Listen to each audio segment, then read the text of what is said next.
What other dollar you murder for? Is that the one fighting for you? On va évoquer la question des statistiques de la délinquance, ce qu'on appelle les chiffres de la délinquance. Ce qu'il faut savoir, c'est que la mesure de la délinquance, c'est une entreprise qui est complexe et surtout qui est éminemment politique. Donc je crois qu'il faut faire très attention, surtout en période de campagne électorale, à être prudent sur l'interprétation des chiffres. Aujourd'hui, on sait mieux mesurer les crimes et délits enregistrés par la police et la gendarmerie que la délinquance au sens strict du terme. Je m'explique.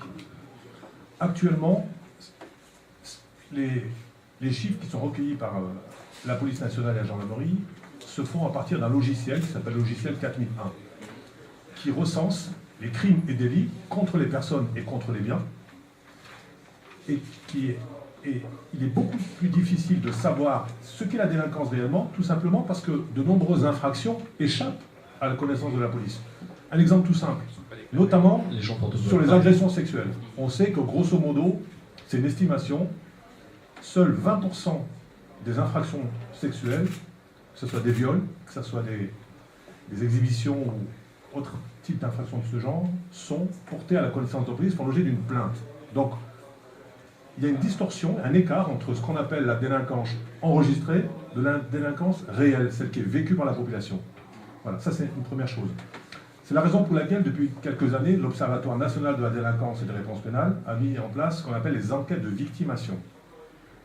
L'objectif, c'est d'aller directement faire une enquête auprès de la population et leur demander si elles ont été victimes de telle ou telle infraction.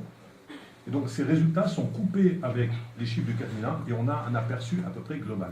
Voilà. Et donc prudence sur les chiffres, parce que dans tous les cas, ils ne retracent jamais complètement la réalité de la délinquance. Il y a ce qu'on appelle le chiffre noir de la délinquance, et par définition, il est inconnu. Inconnu. Et un peu de recul un peu sur les chiffres dans le 92, là on n'est pas si mal placé. Courbevoie est dans le département des Hauts-de-Seine, à proximité d'autres communes beaucoup plus exposées. Et je dirais aujourd'hui, la délinquance, elle est mobile. On vient à Courbevoie parce qu'il y a de la richesse. On vient à Courbevoie parce qu'il y a des entreprises, parce qu'il y a des habitations principales, il y a des pavillons.